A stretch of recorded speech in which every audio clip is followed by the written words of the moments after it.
was first he was charged state-wise. People start to leave, right? The same people you depended on now, they're slowly going away. And I suppose in any matter, you know, people want to get away from danger, right?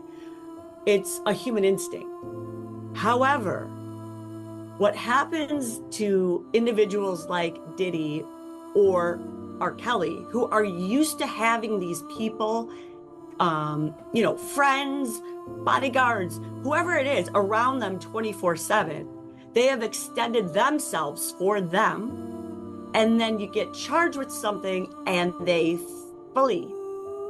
It is such a dehumanizing feeling. I know that that's how R. Kelly felt. I personally, one of the things I was responsible for was talking to some of his prior boys, for lack of a better word. Some people weren't answering their phones. People were, it is crazy. And I get it in the one hand, right? Nobody wants to associate themselves with someone who's being charged with a crime like this. Right. However, if you were there and you know that these facts did not go down the way this person is saying they went down, and you're running, it says a lot. And everyone ditched R. Kelly. Okay, now there's a huge difference though between R. Kelly's fans and friends and Diddy's fans and friends. R. Kelly kept his like grassroots friends, people that he had worked for him. It wasn't celebrities. He didn't branch out and do things because his gift, for lack of better words, was singing. Where P. Diddy surrounded himself always with the best of the best, the actors who are the, you know, the best actors, the elite.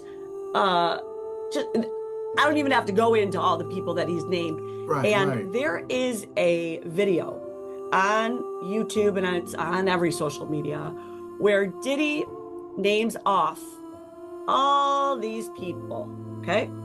And at the time, which was prior to his arrest, I'm not sure that the world really knew what that was about, right? At the end of it, he says something to the effect of, you know, all these people knew they had a responsibility to me to call me and take my calls back in around Easter, he claims, because it's and that was posted around that time, 6 months about before he got arrested. If I'm going down, y'all going down with me. Here we go. What that is, and I've talked about this with R. Kelly, okay? He is saying, listen, guys, none of y'all are calling me back. None of y'all are listening. None of y'all want to talk to me now. Well, guess what? I'm going down, and that's fine.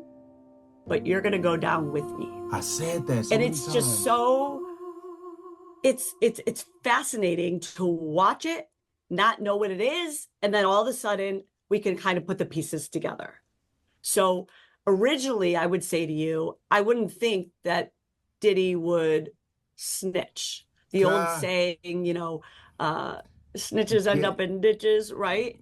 And it's not looked at as a cool thing. However, after speaking to a number of people in the game, for lack of better words, when you're a music mogul, right, and you, lack of better words, snitch, okay, it's not the same as when the gangsters were snitching. Right, okay? right. Gangsters snitched, and that person ends up dead. That's how it works.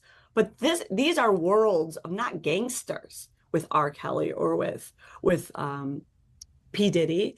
These are a lot of them are sophisticated individuals. They're not looked at so as if tough. he flips, it's not like there's going to be a hit out on him. So it's just a very different world.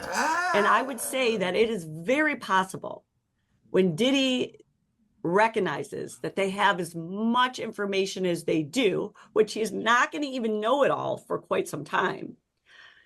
He may be trying to figure out, hey, I give you this info. What's that going to do for me? And I wouldn't be surprised if those types of negotiations occur and continue because